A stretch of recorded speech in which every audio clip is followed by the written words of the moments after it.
You're walking down the street. You see a strange-looking antique shop called Ageless Trinkets of Mr. Bright. You're curious, so you enter there. You take a look at all the weird stuff. Suddenly, an old folded parchment paper catches your attention. It's a world map, but something's off with it. Instead of showing the countries as you know them, it shows the locations of 4 mythical lost worlds and civilizations. Mr. Bright, the shop owner, comes next to you after realizing your shock. This map won't let you find these places or anything, but I can explain to you the legends behind them if you want, he says. Let me begin with Atlantis. You might know it as Aquaman's underwater kingdom, but Atlantis, the fictional island, was actually first introduced in 2 of Plato's works. According to him, Atlantis was a highly advanced civilization that existed about 9,000 years before his own time, and its story had been passed down by poets, authors, and others. He wrote about Atlantis and its citizens to give a moral lesson and to teach about the dangers of arrogance, as well as the eventual downfall of those who are after too much power. In his dialogues, Plato stated that Atlantis was a great and powerful empire that was respected in all parts of the world. It was founded by beings who were half deities and half human, and became a great naval power after a while.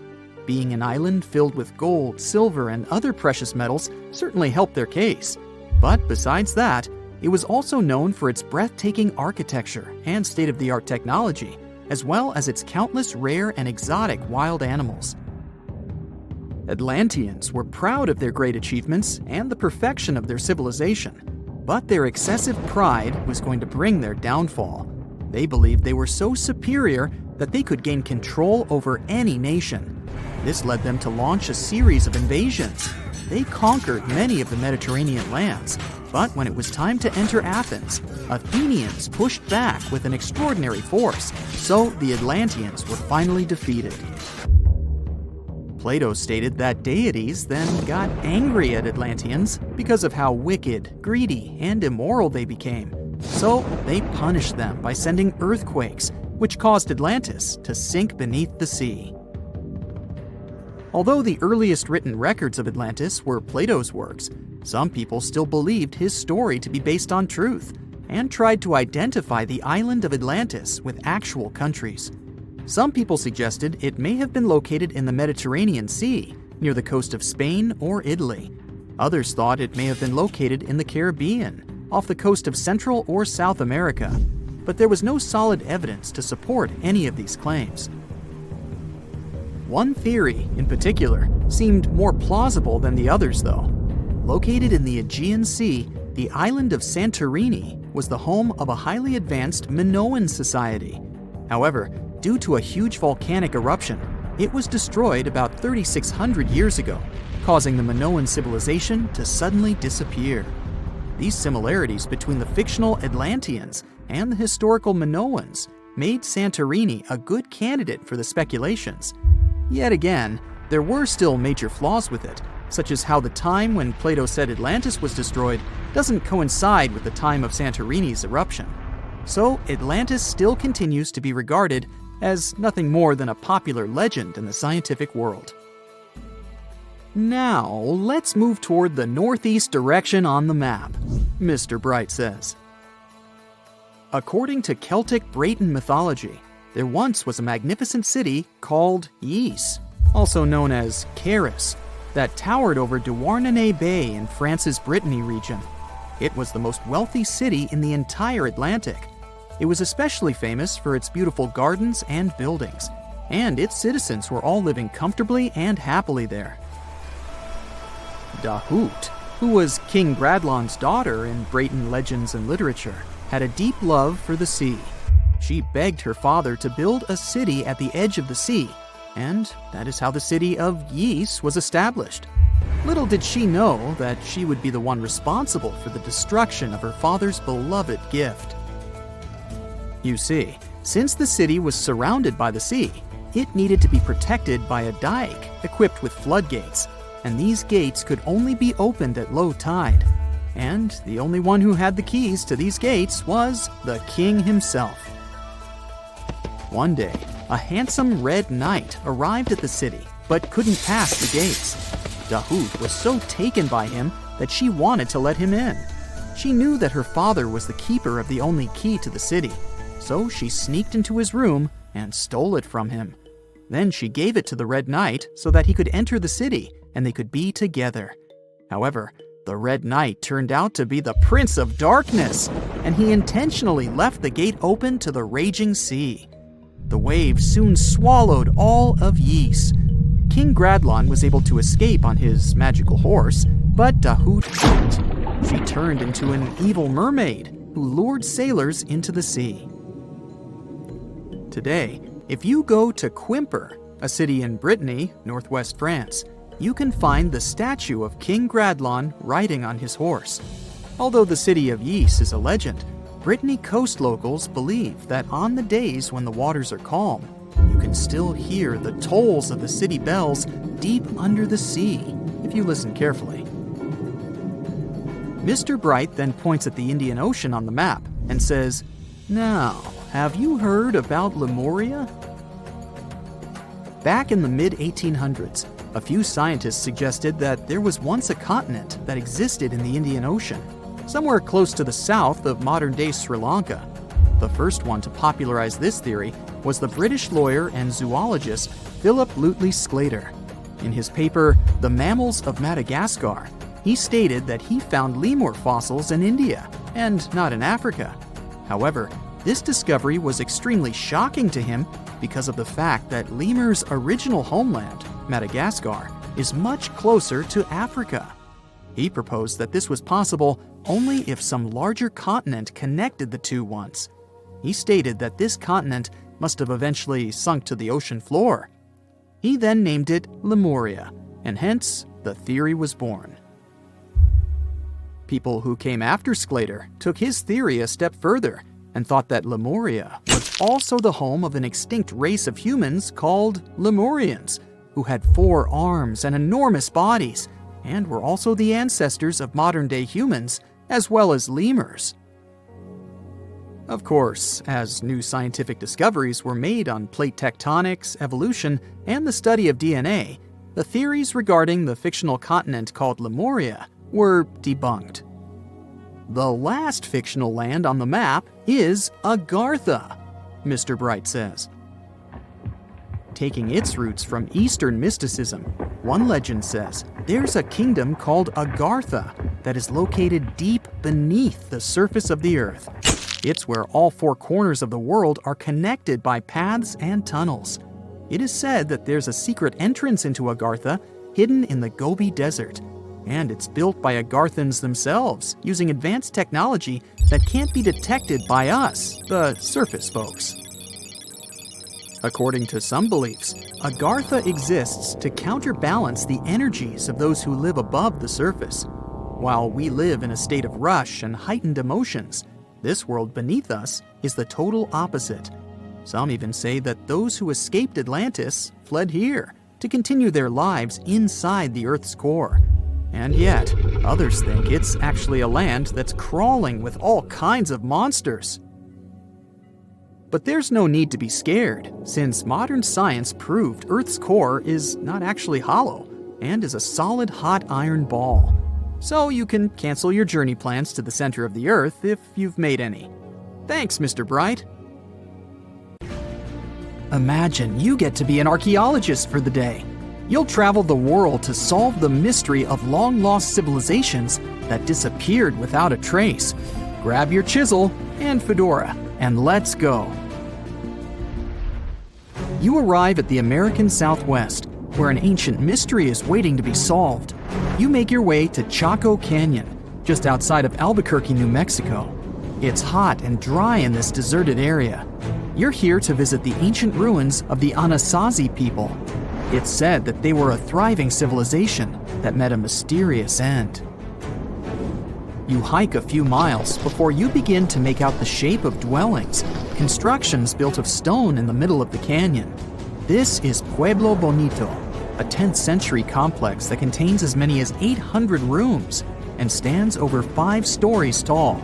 The buildings are beautiful and made from sandstone. To access the complex, its inhabitants built a 400-mile network of roads, some of them 30 feet wide. You can't wrap your head around the fact that it was built so long ago. Everything looks so well preserved. The Anasazi reigned over the so-called Four Corners region from 100 CE to around 1600 CE. During this time, they built a civilization that sprawled over 30,000 square miles, including Colorado, New Mexico, Utah, and Arizona. Standing inside a huge kiva, an underground ceremonial chamber, you wonder what happened to the Anasazi people. Scientists have analyzed tree rings and found out that the Anasazi population lived through a period of great drought. The drought is believed to have lasted 23 years, and there was possibly no rain at all during this time. This definitely affected their livelihood, from malnutrition to battles over food and resources. But was it enough to make 30,000 people flee their homes? Researchers say these people left their homes with their belongings still in place. Ladles were left in ceramic bowls. Granaries were full of supplies. It was as if they intended to return, but never had the chance to come back. For many years, archaeologists have believed that the drought was the reason for the disappearance of this thriving society.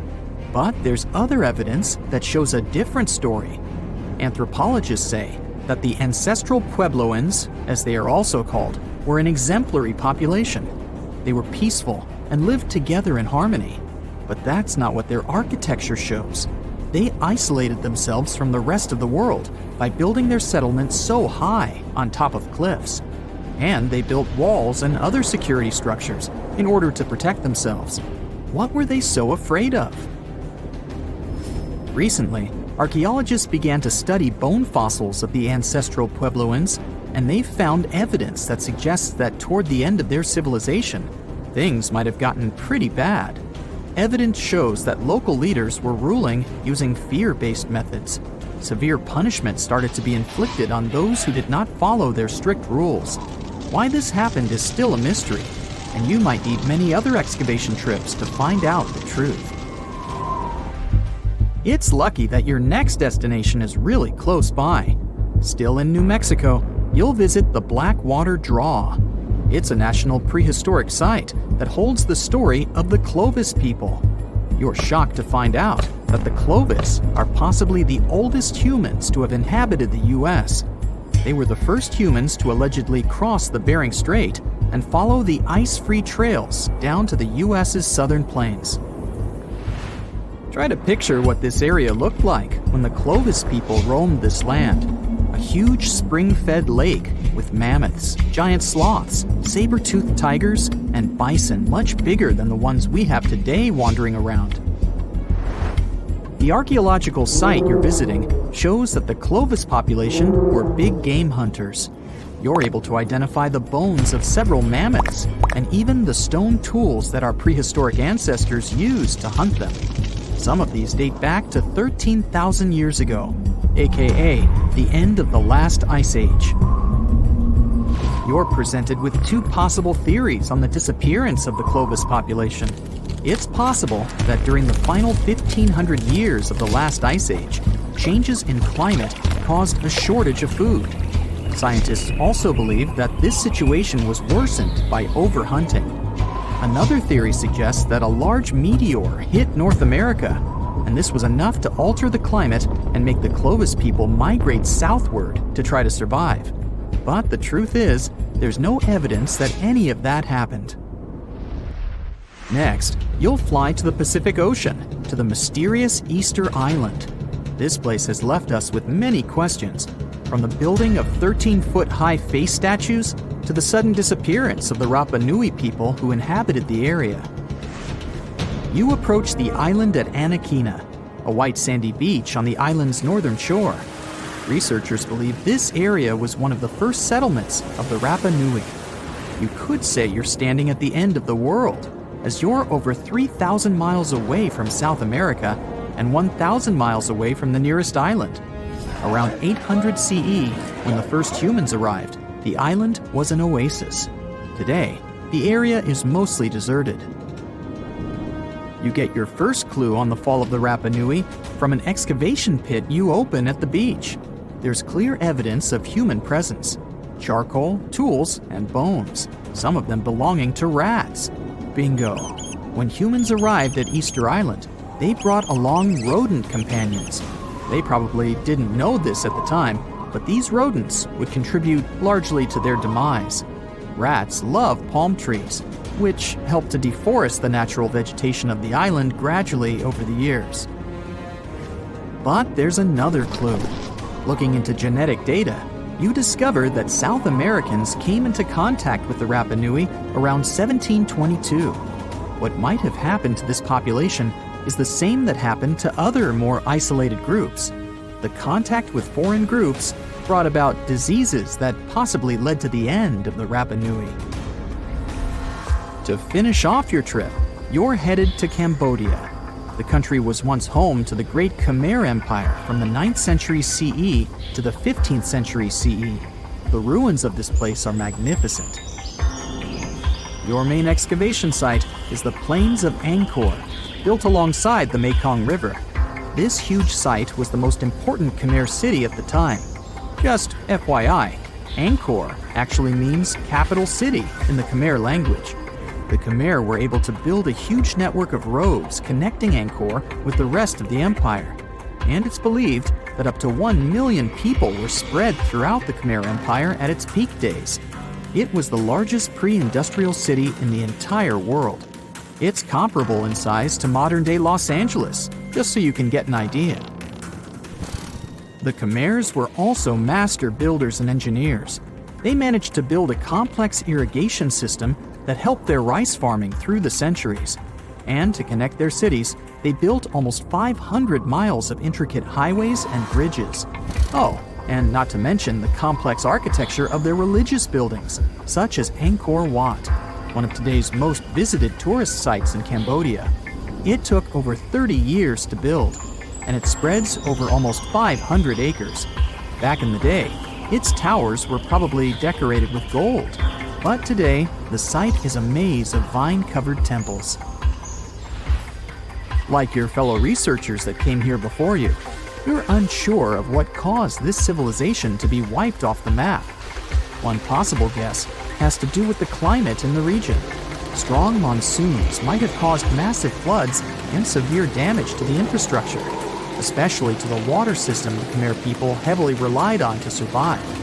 But another reason could have been regional conflict and immigration.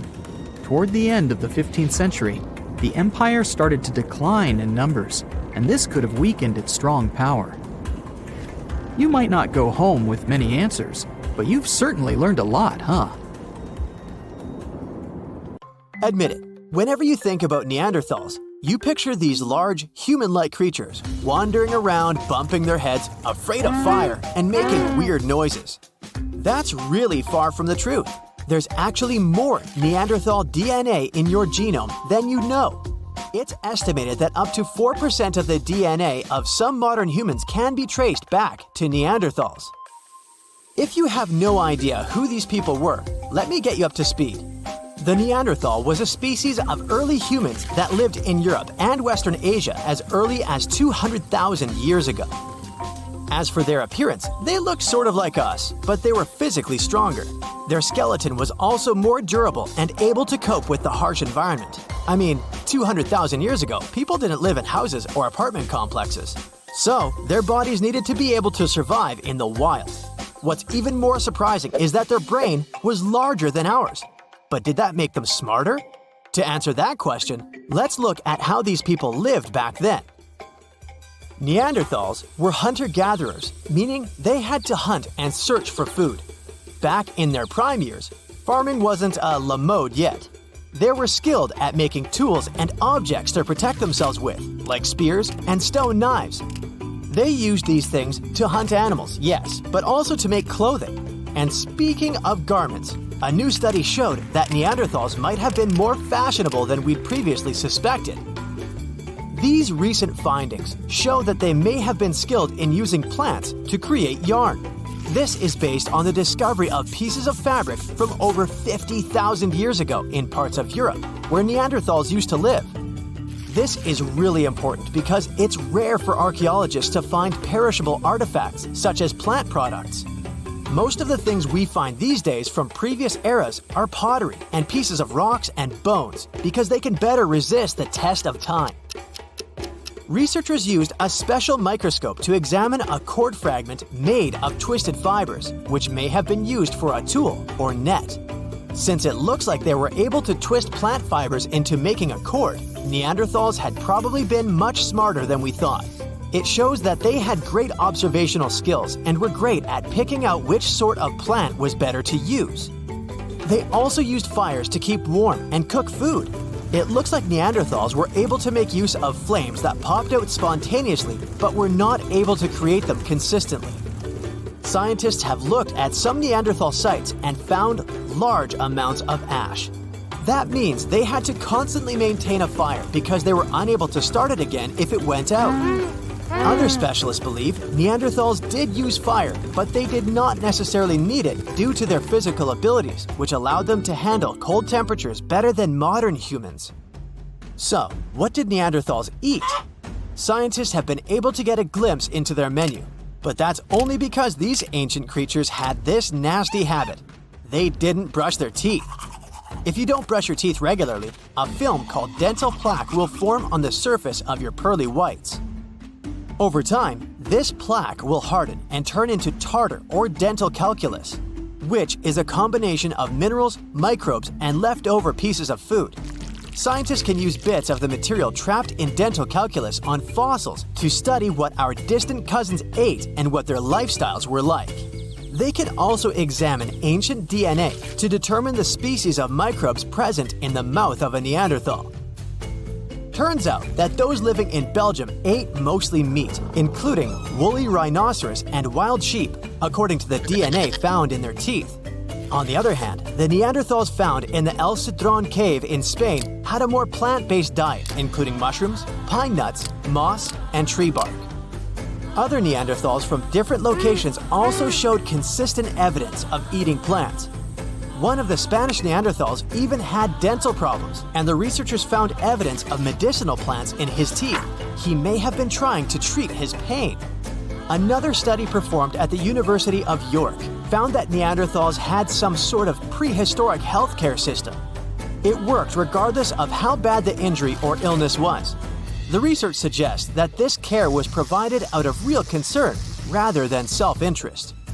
This challenges the stereotypical image of Neanderthals as brutes and selfish creatures compared to modern humans. The study found that many Neanderthals had severe injuries requiring ongoing care, such as massage, fever management, and hygiene. One individual who was around 25 to 40 years old at the time of his passing had a degenerative disease that likely severely limited his ability to contribute to the group. Despite this, he was carefully buried, which shows that he remained an important part of the group, despite not being able to contribute much to the daily workload. In case you're wondering, Neanderthals aren't technically our direct ancestors. They're sort of a distant relative, if you'd like, because some of them lived at the same time as modern humans. We coexisted for thousands of years, with Neanderthals living in Europe and Western Asia, and modern humans spreading out of Africa around 50,000 years ago. There is evidence that the two species interacted and even interbred. That's why some humans today have Neanderthal DNA in their genetic makeup. However, the precise nature of their relationship is still debated among scientists. Despite their physical advantages, Neanderthals eventually went extinct. Some people think Neanderthals as a species were not successful because they disappeared a long time ago, but they actually did very well. They lived in difficult conditions for a very long time, much longer than modern humans have been around. Modern humans have only been around for about 100,000 years or so, and only started living in cold areas about 40,000 years ago. There are many factors that may have led to the extinction of Neanderthals. It is believed that changes in their natural climate and competition with modern humans were two of the main reasons. Neanderthals specialized in hunting certain animals, but when those animals went extinct, they may have struggled to find food. Additionally, modern humans had advantages, such as trade networks and better technology, including sewing needles or bows and arrows, which may have given them a competitive edge. Although there is no evidence of direct conflict between the two species, it is known that they interacted. Some people even believe that Neanderthals did not fully go extinct, since their traces of their DNA can still be found in some people. So, what if the Neanderthals hadn't gone extinct? Charles Darwin pointed out that many of the unique traits of humans, like emotions, intelligence, language, and social behavior, can also be seen in some form in other animals. Our closest relatives, such as Homo erectus and Neanderthals, were also quite similar to us. However, Homo sapiens are the only surviving members of the hominin group, which includes around 20 known and potentially many more unknown species of humans and human-like apes. Even if the Neanderthals had survived, they would have probably integrated into society and evolved at the same time as modern humans did. One theory suggests that since they were outnumbered at one point by Homo sapiens, their traits would have eventually merged with ours. Those less advantageous, like their inability to produce fire, would have disappeared over generations. Other theories suggest that maybe they wouldn't have wanted anything to do with us. Looking at our differences rather than our similarities, maybe they would have developed their own communities, choosing to live separately from the modern world. Either way, it's hard to predict how a species that disappeared so many years ago would behave today. But what we do know is that you need to think twice next time you want to call someone acting weird a Neanderthal. Your DNA might make you the Neanderthal in the room.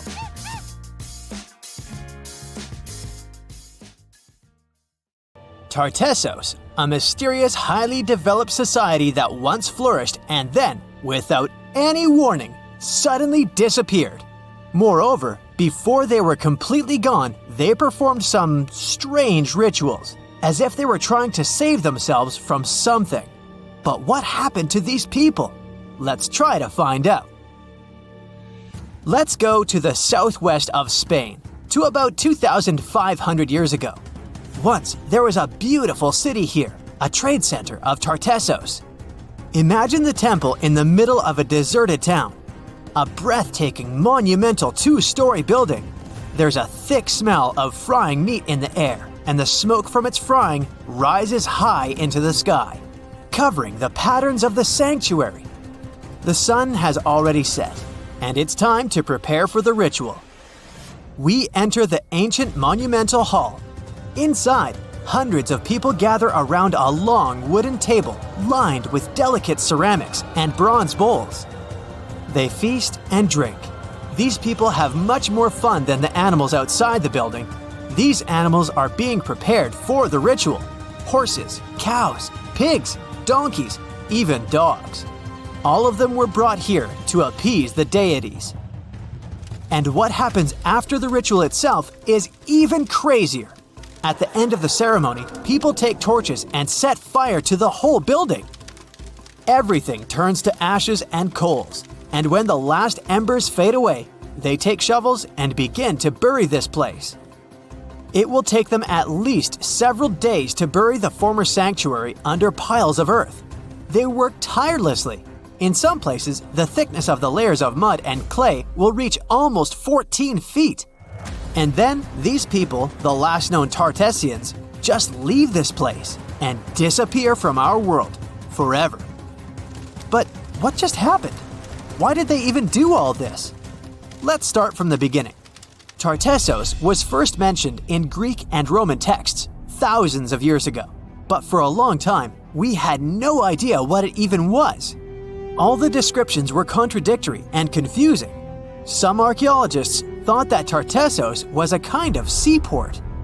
Others thought that it was a river or a water reservoir. They even said this place could be connected with the mystical Atlantis. But there was nothing to back it up with, so the scientific community quickly rejected this idea. But today, we know the truth. Tartessos was an ancient civilization.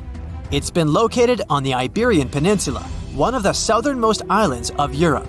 It flourished in the 9th to 5th centuries BC, and then, around 2,500 years ago, suddenly disappeared. They were quite rich. The island had rich reserves of metal, so their economy was thriving. Silver, copper, lead, and other good things were mined in the local Sierra Morena Mountains. Almost all the locals were engaged in trade. For them, it was a common thing. Isn't that strange that there were so few records left about them? And not so many monuments of their culture have survived to this day. In total, throughout Spain, scientists were able to collect around 20 archaeological finds related to Tartessos. 3 of them were excavated in the Guadiana Valley: Canto Roano, Casas del Turrunuelo, and La Mata. Let's start with the first one. Canto Roano was discovered in 1978. This find was one of the most significant pieces of the puzzle. This is one of the most beautifully preserved structures of the Tartessian civilization. Not only the walls have survived to this day, but so did the altar, the moat, and even several artifacts.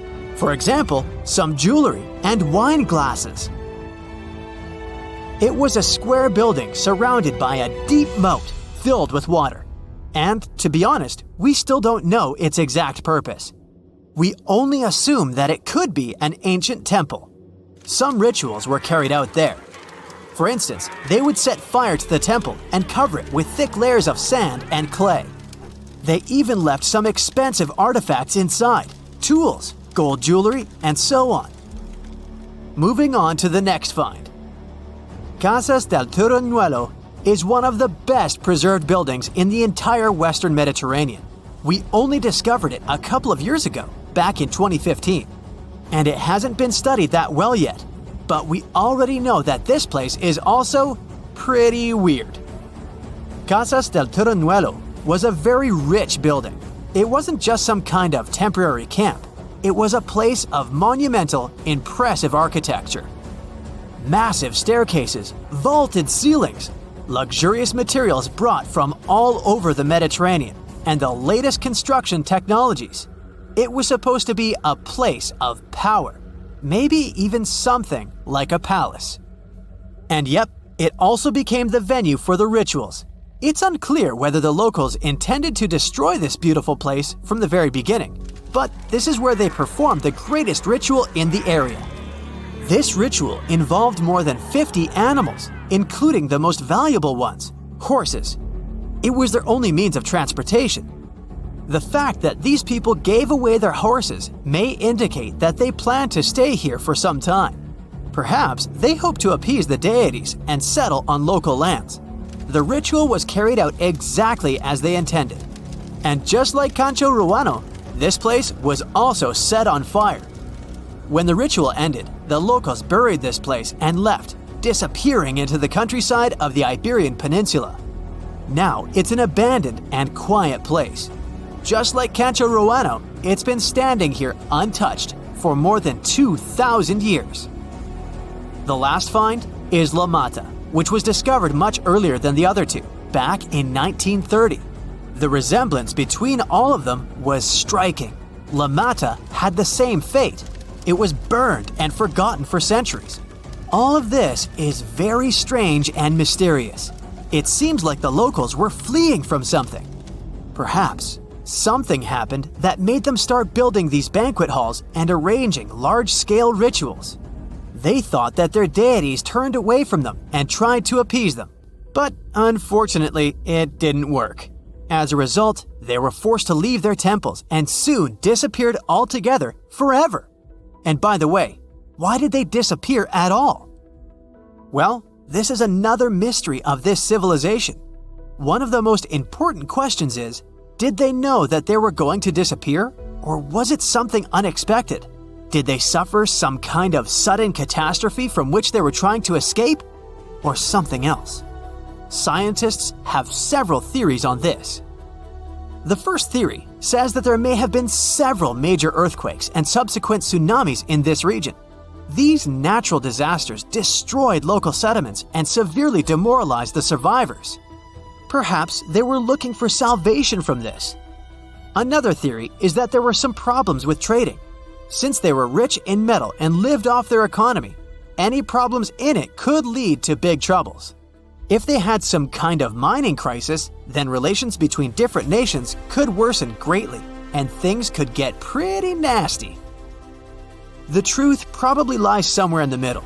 The most current theory says that around the 6th century BC, a large-scale tsunami hit the port.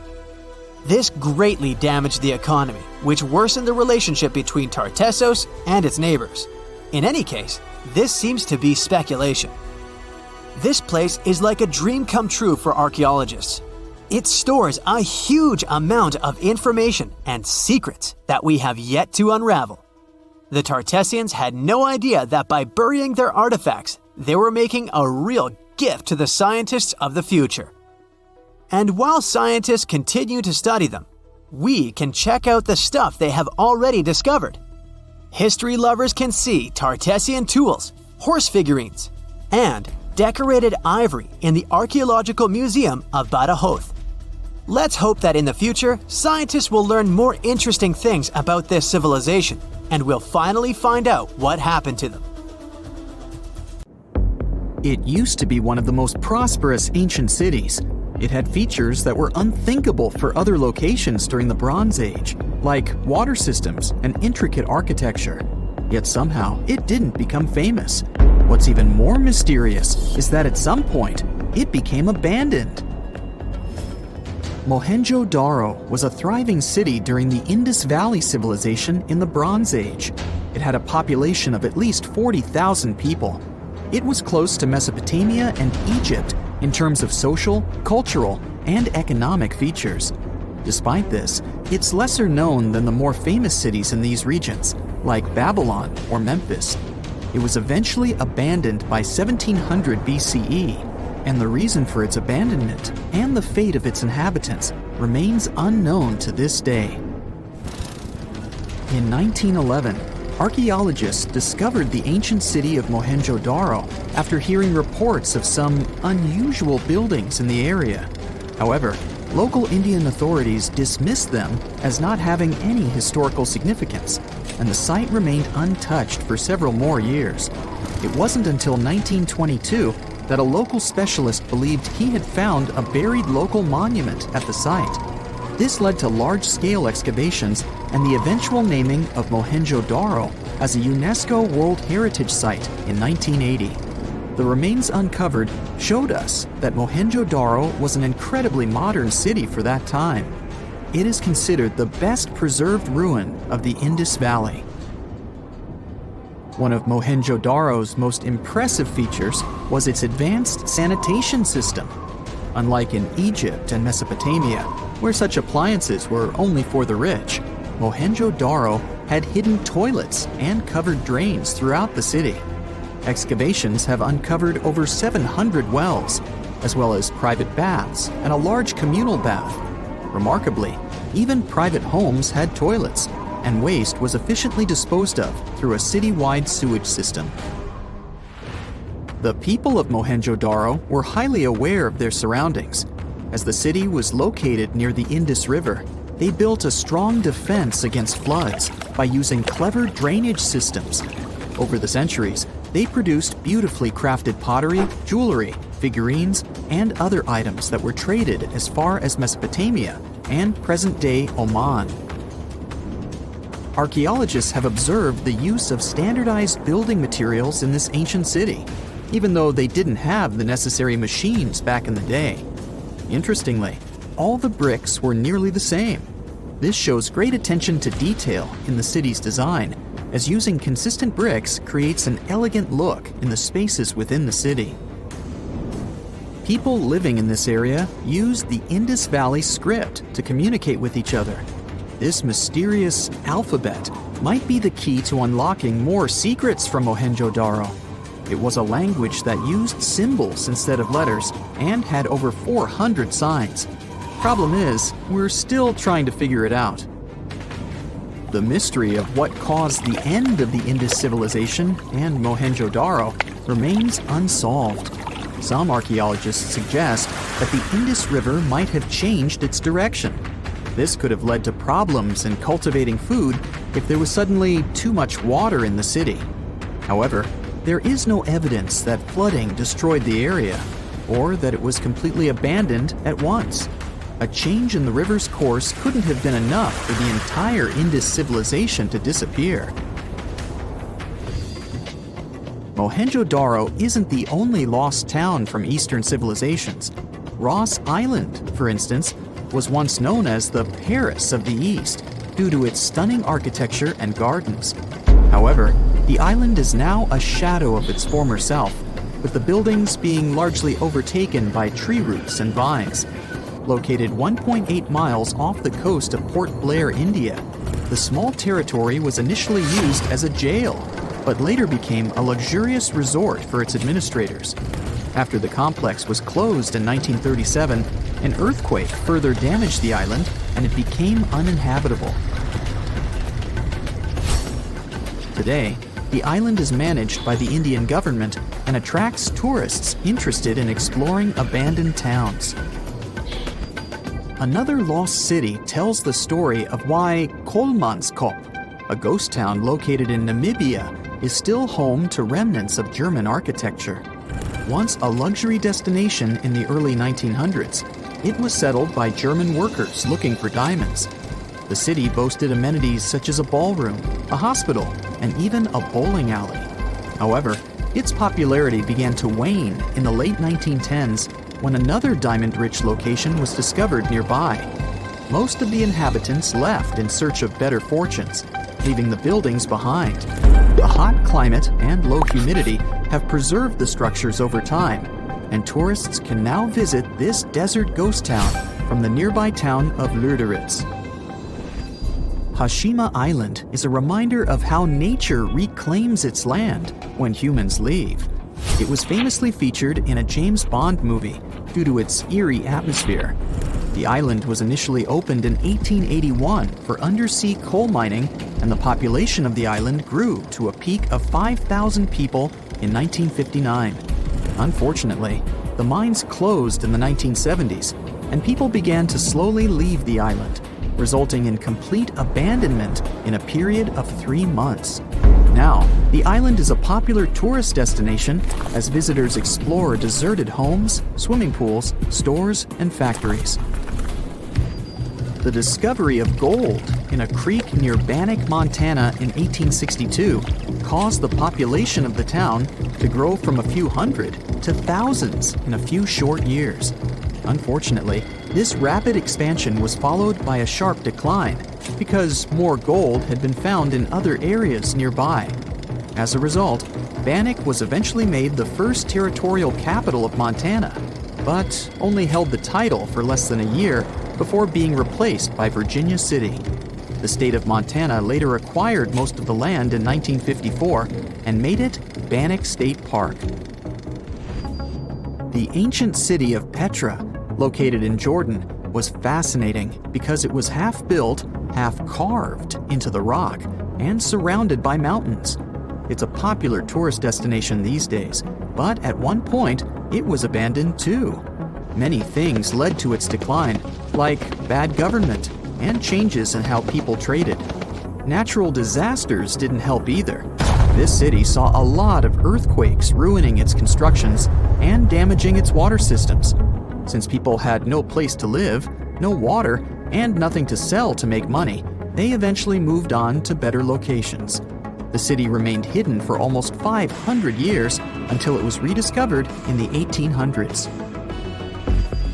Most of the tourists going to Santorini have no idea that the island is home to the remains of one of the largest volcanic eruptions in human history, the Thera eruption. This catastrophic event took place some 3,600 years ago. Akrotiri, one of the towns on the island at the time, was buried under the eruption. Unlike Pompeii, however, no traces of people and civilization were found, suggesting that people had enough time to flee the volcano before it blew up.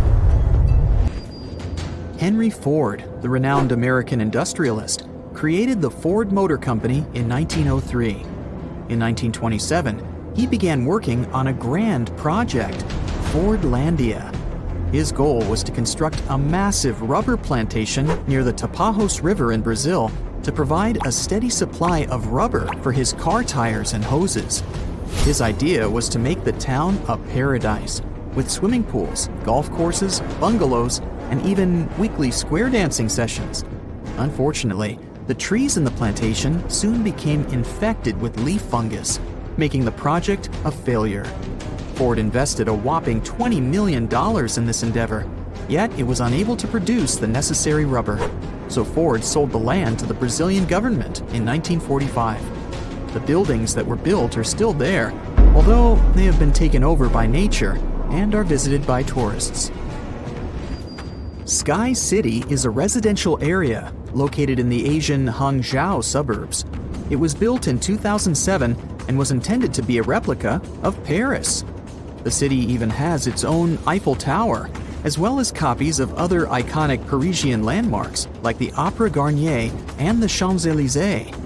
It also has luxurious villas and apartments, a man-made lake, gardens, and parks.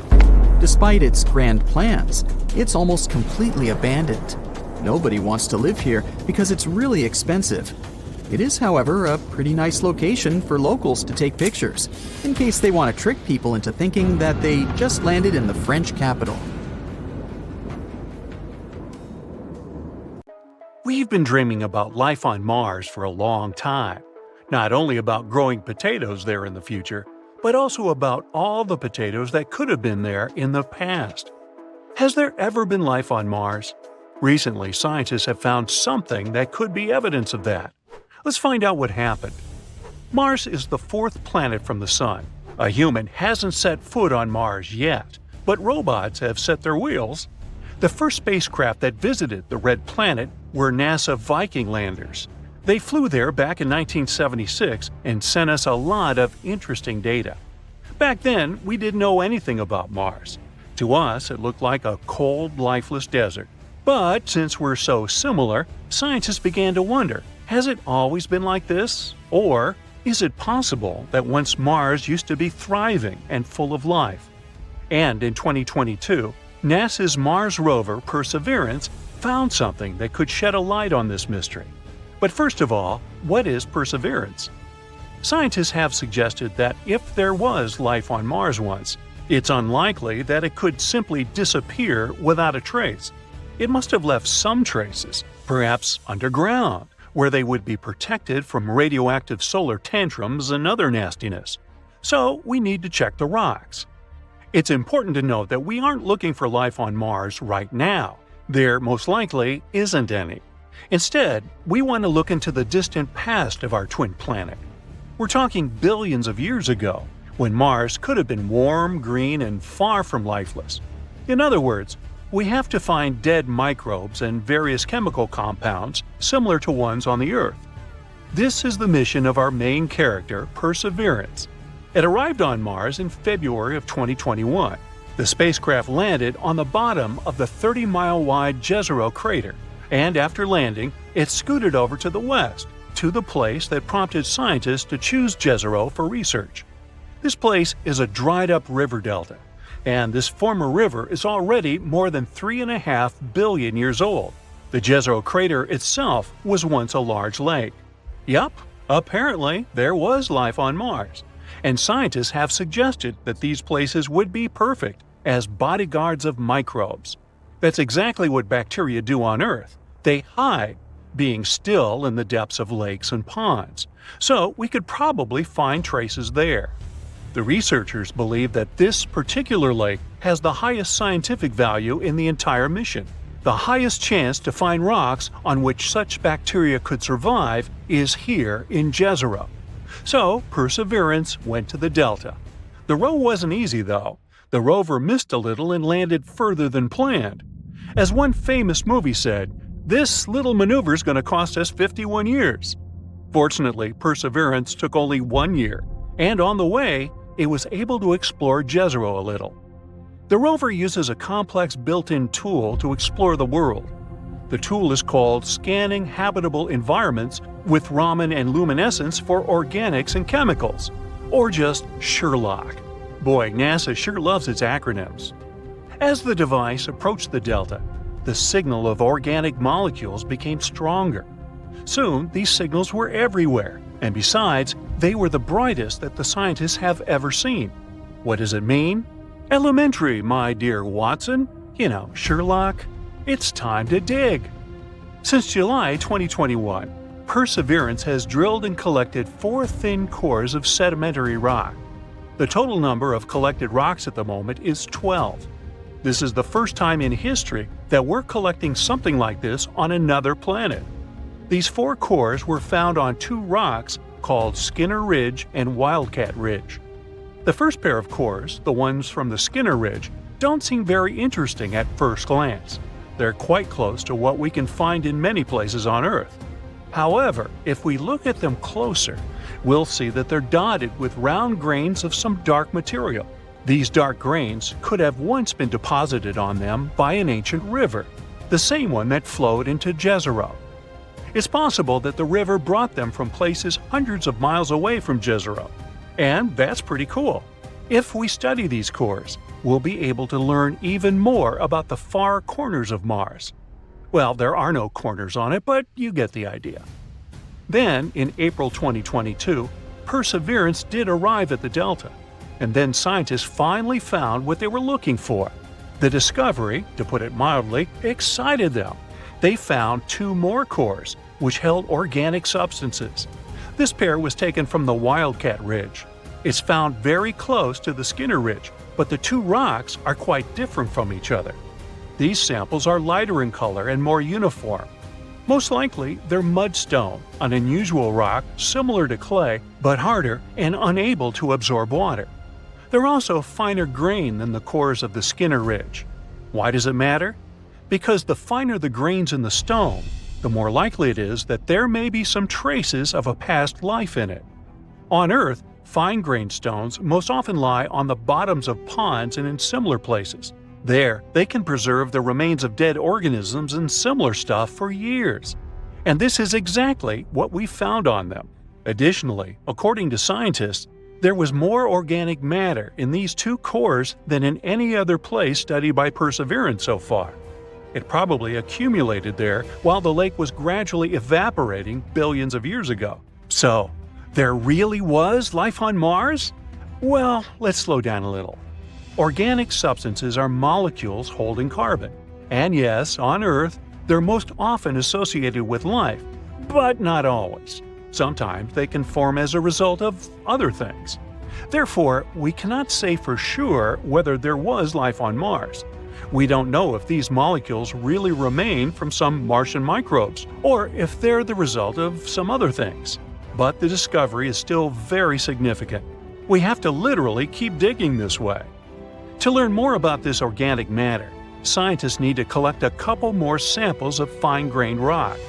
It would also be great to study the material lying around these former reservoirs. Perseverance has already moved to another area, to a place with a beautiful name, Enchanted Lake. Now it needs to look for similar things there.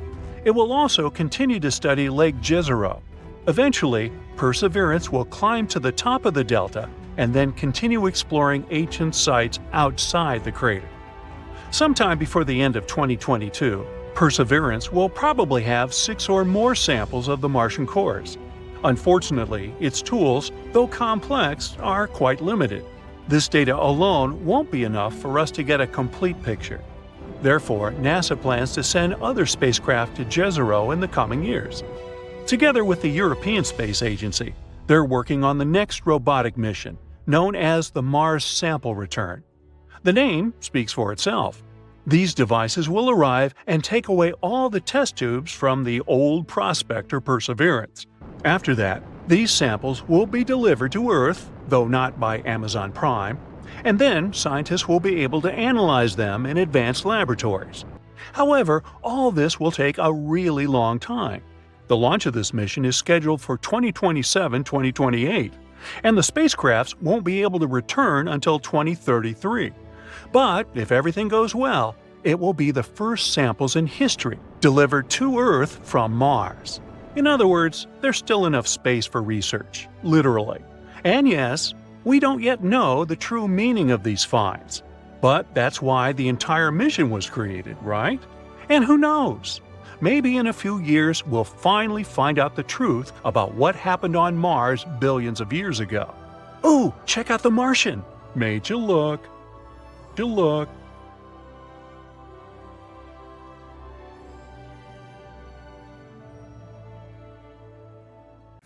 You've just moved to the Romanian city of Cluj-Napoca to make a startup, but you still have no idea what kind of horror will happen to you. In this city, you meet new people, and they tell you the story of the mysterious Hoia Baciu forest located to the west of the city. They say it's the country's scariest place, and locals call it the Bermuda Triangle of Transylvania. After the meeting, you decide to check out of this place.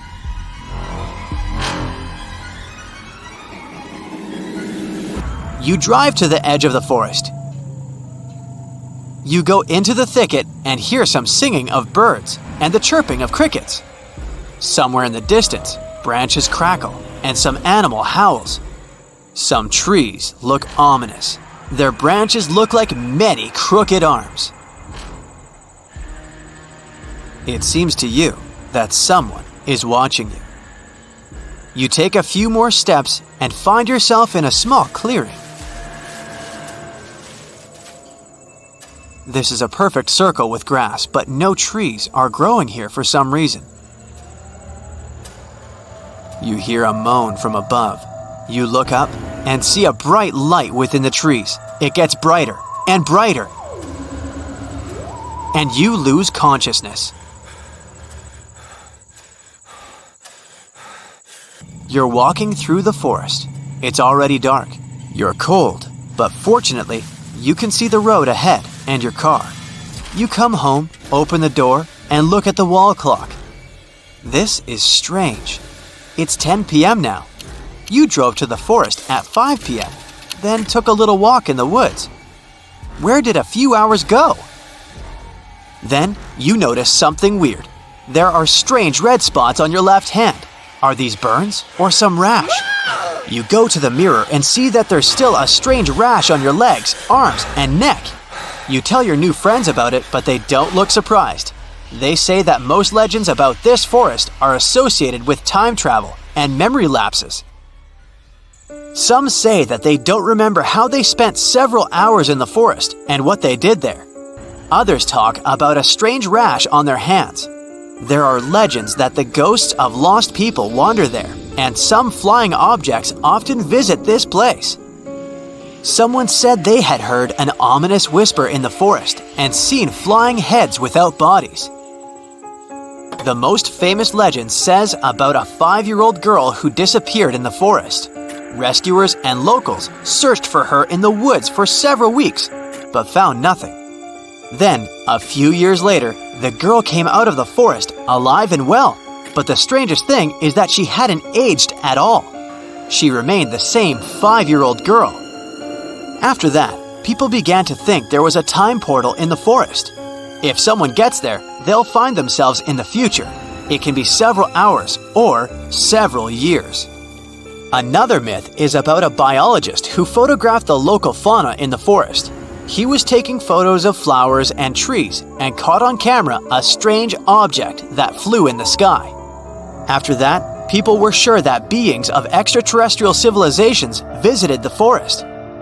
In the 15th century, a woman also disappeared there, but 500 years later, she came out of the forest completely healthy.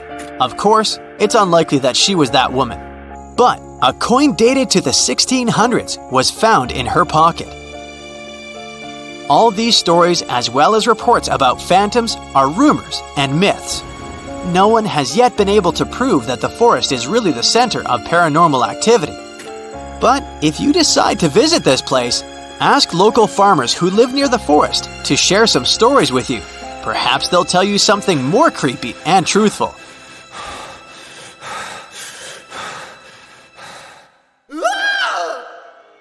But this forest is really scary. You may feel anxious and inexplicable panic.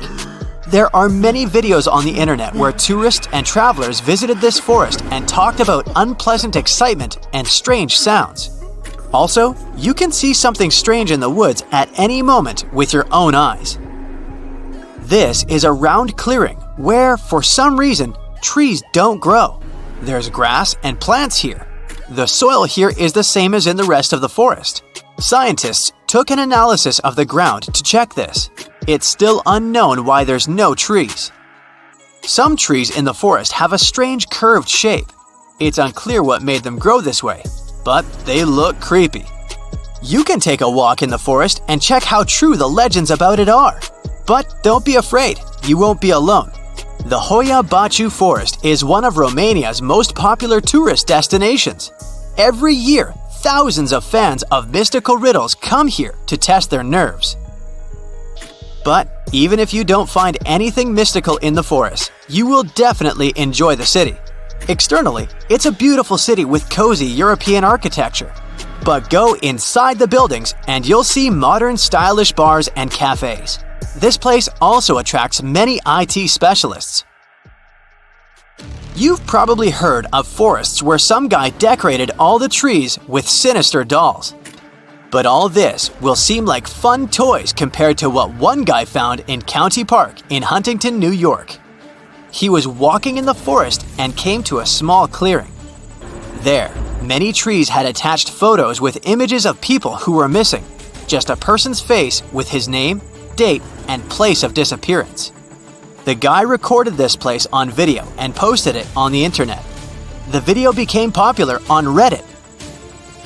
Its users discovered that all these people from photos went missing in different states.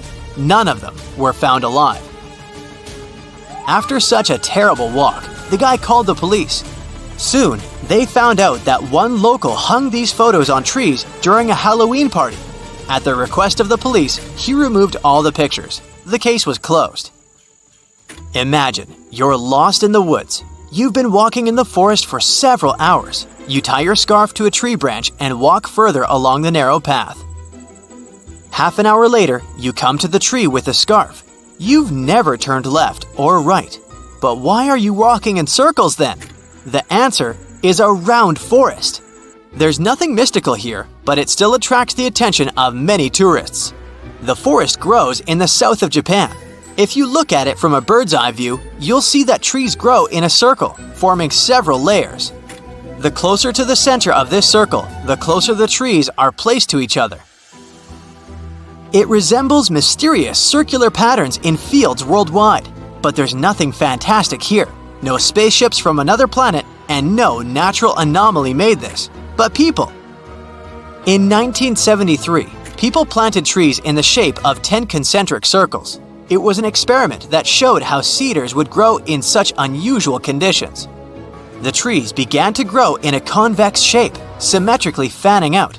This proved that the size of the gaps between the trees affects their growth. Initially, according to the plan, people had to cut down trees. But the place became popular among tourists. Its photo quickly spread throughout the internet, so people decided to leave it untouched.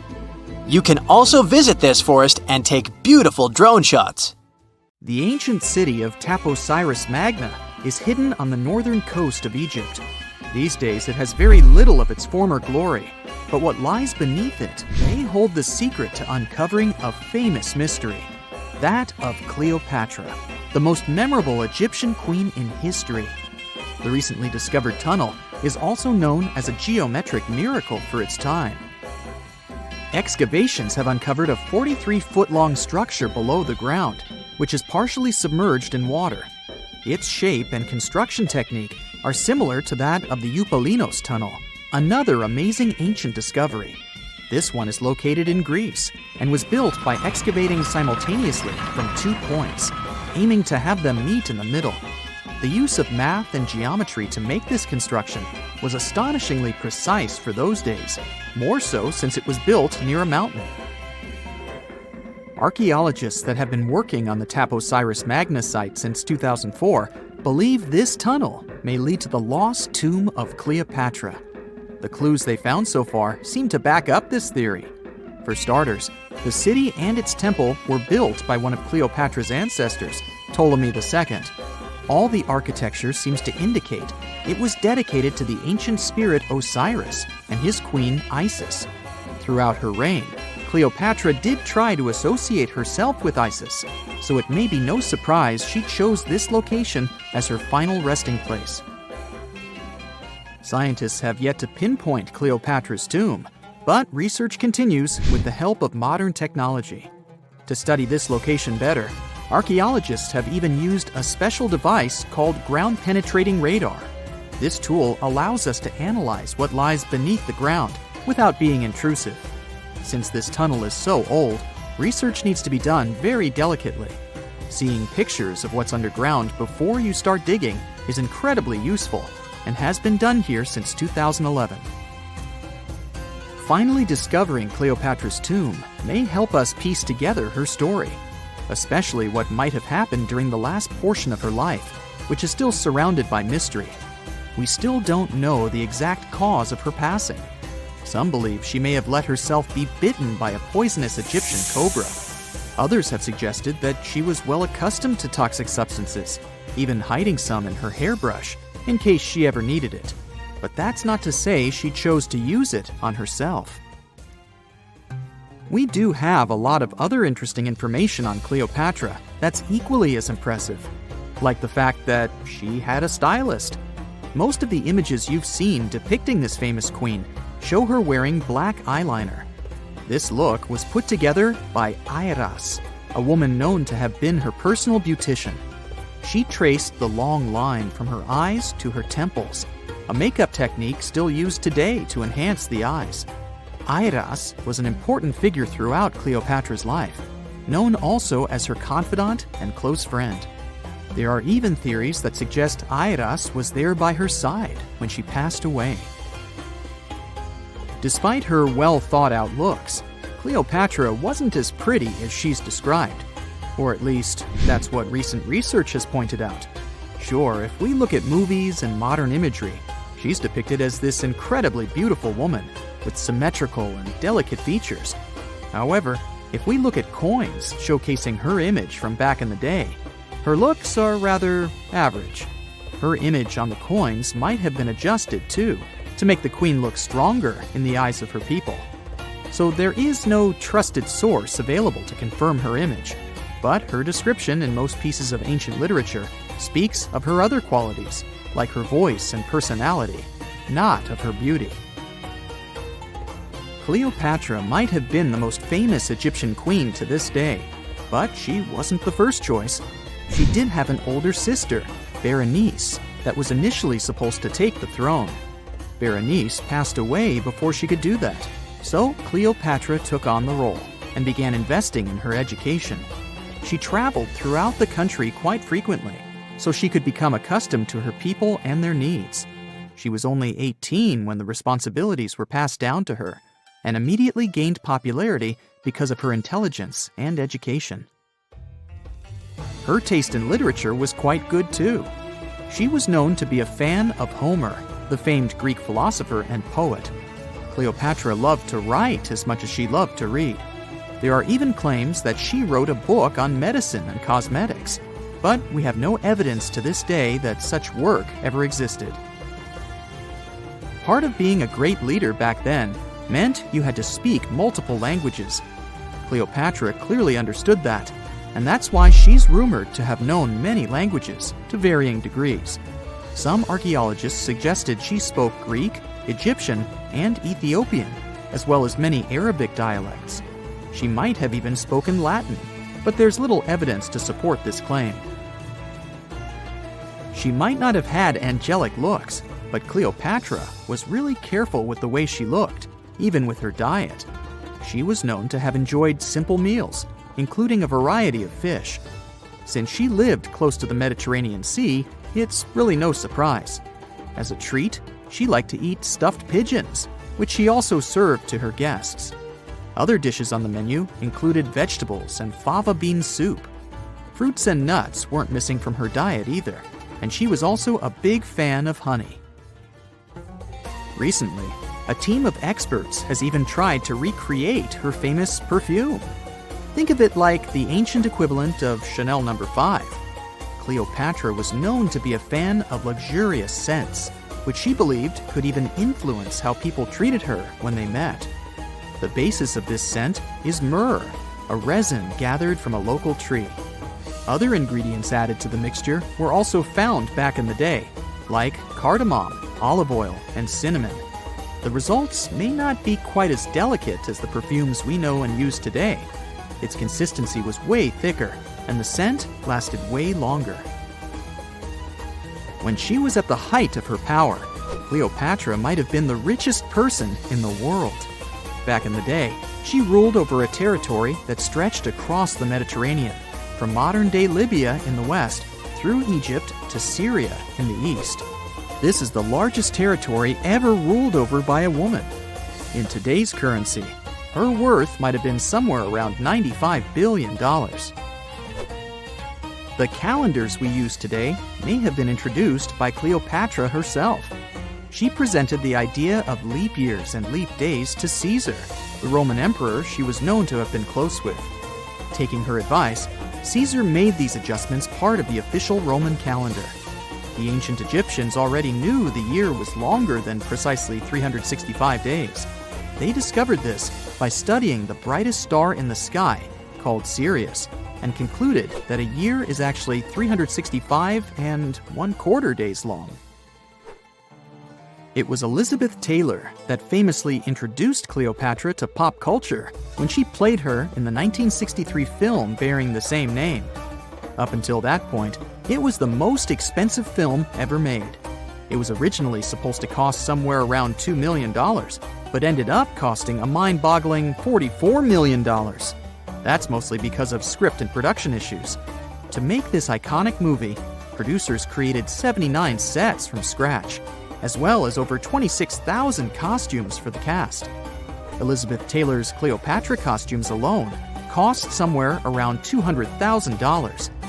Thankfully for the producers, the movie made headlines and was well received by critics, making it a box office success. A lot of people associate Cleopatra with another famous Egyptian ruler, King Tutankhamun, nicknamed King Tut. Surprisingly, apart from both of them being Egyptian pharaohs, they have nothing else in common. For starters, King Tut lived around 1,300 years before Cleopatra did, and there is also no connection regarding their ancestry. Cleopatra had Macedonian Greek roots, while King Tut was a native Egyptian. They're super fast, super smart, can defeat pretty much anyone, and only exist in movies and literature. Well, not really. Ninjas are among us, at least one of them. Junichi Kawakami, a 73-year-old engineer, is probably Japan's last true ninja grandmaster. He's the 21st head of the Ban clan. This family has ninja roots going back 500 years.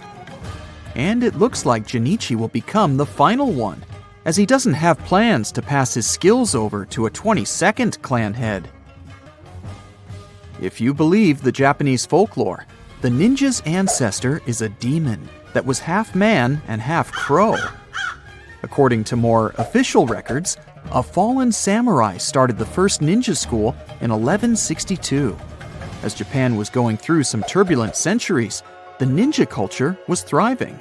You didn't have to be a disgraced samurai or nobility to join them. Most ninjas were peasants and farmers who needed the skills to protect their property. Female ninjas would disguise themselves as dancers or servants to get close to enemies and find out their secrets. Then, as things became more stable in the country, the practice became less popular. Although some families, like the Kawakamis, stayed true to it. The last ninja on the planet started learning the ancient art of his ancestors when he was 6 years old. He mastered chemistry, weather, and psychology, and, of course, developed some physical skills. He practiced concentration, looking at the wick of a candle until he had a feeling he was inside it. He also practiced super hearing. Even a needle wouldn't drop on the floor unnoticed. He was also trained to endure heat and cold, pain and hunger. He had to climb walls, jump from heights, and mix chemicals. He remembers that training was super hard, but he got used to it as a part of his life. At 19, Junichi officially became a master and received secret scrolls and tools from his teacher. One important secret he gladly shares with the world is that being a ninja is more about catching people off guard than about using force. He decided not to appoint anyone as Grand Master, as he believes it's impossible to practice all ninja skills in today's reality. He did share some of his skills and had a top student who is now sharing that knowledge with others. Kawakami now runs a museum in Japan and does research on the history of ninjas at one of the local universities. Do you remember that globe in your geography classroom? Chances are that it was created at one of the last studios in the world that still makes globes by hand. These globes cost a lump sum, from $1,800 for a mini desk globe to $89,000 for the largest model available. The craftspeople who produce them at Bellerby & Company, a studio hidden in a back alley in North London, work at some of the globes for up to a year. It takes a lot of effort, skill, and patience as they follow the process, which is centuries old, step by step. The company's founder says it took him around 2 years to master the process, and he keeps learning every day. He was inspired to start the studio after an unsuccessful search for a globe for his father's birthday. There are over 20 people working at the studio now, from cartographers who design the maps to artists who paint the details, shade in borders and coastlines, and make sure every brushstroke is precise. Bellerby says they manage the materials and techniques that make their globes last for centuries. If you decide to order your globe, you can make it custom with your travel routes or important places highlighted on it. You'd most likely walk by this building, tucked away in the southern Indian city of Chennai, but it's worth a stop. In there, every day since 1927, a team has been working on creating what is now the last handwritten newspaper in the world. 3 generations of the team have changed, all with the same mission to preserve the ancient art of Urdu calligraphy. Today, 6 people work on the Musalman. They have a rather small room with 2 fans, 3 light bulbs, and 1 tube light, and they're all devoted to their task. The paper comes out every evening and consists of 4 pages. First, it's written by hand, and then produced into many copies on a printing press for thousands of subscribers. There's a factory in Britain that might be the last in the world still producing scissors by hand. The Wright family was in the scissors-making business starting from at least the beginning of the 19th century. The craft was passed from generation to generation until the head of the 5th generation passed away. The business was thriving up to the 1970s, but then people got easy access to cheaper scissors from Asia that they weren't sorry to replace every once in a while. The number of scissor-making companies in England dropped from 70 to 2 by 1990. Then, the new owners of the Wright business stepped in. Things weren't going too well, but then a video about the process of scissor making at the company went viral, and they got flooded with orders from the US and stayed afloat. We all remember those images of silkworms working hard to spin some silk from biology books. But there is one lady in this world who knows how to spin sea silk, or byssus, from the saliva of a super rare type of clam. Her name is Chiara Vigo, and she lives in Italy on one of the Sardinian islands. She learned the craft from her grandmother, who learned it from her mother. Every spring, she goes diving early in the mornings to collect clam saliva and turn it into what was the finest fabric in ancient Egypt, Greece, and Rome. The resulting silk shines like gold in the sun and weighs almost nothing. You'd think Chiara could make millions out of her craft, but she never sells any of her works. She believes they're the soul of the sea and gives the fabric for free to people who ask for help. They believe byssus brings good luck and fertility. The last cable car system in the world is almost 150 years old and still functioning in You guessed it right, San Francisco. It has the status of a national landmark, and it's impossible to imagine the city without it. The idea of the cable car came to an engineer from Scotland when he saw horses struggling on the wet cobblestones to pull a horse car up. He worked in the mining industry, and so he adapted the conveyor belt technology that lifted heavy loads for the cable car system. His invention was a huge instant success. By the middle of the 20th century, buses became much cheaper to operate than cable cars, so the then mayor of San Francisco declared that the city should get rid of the vintage means of transport. The residents stood strong against this decision and managed to save their beloved cable car system. Have you ever watched a movie at a mobile cinema? The whole idea of it appeared in the UK in the 1960s. The point back then was for a cinema to travel between engineering firms and play videos on how to improve their productivity. The first prototype was a success, so they built 7 custom mobile cinemas called Bedfords to tour the country to raise standards and promote British history. Movies were played inside the trailer. The Ministry of Technology soon sold all the mobile cinemas, and only one can still serve the original purpose.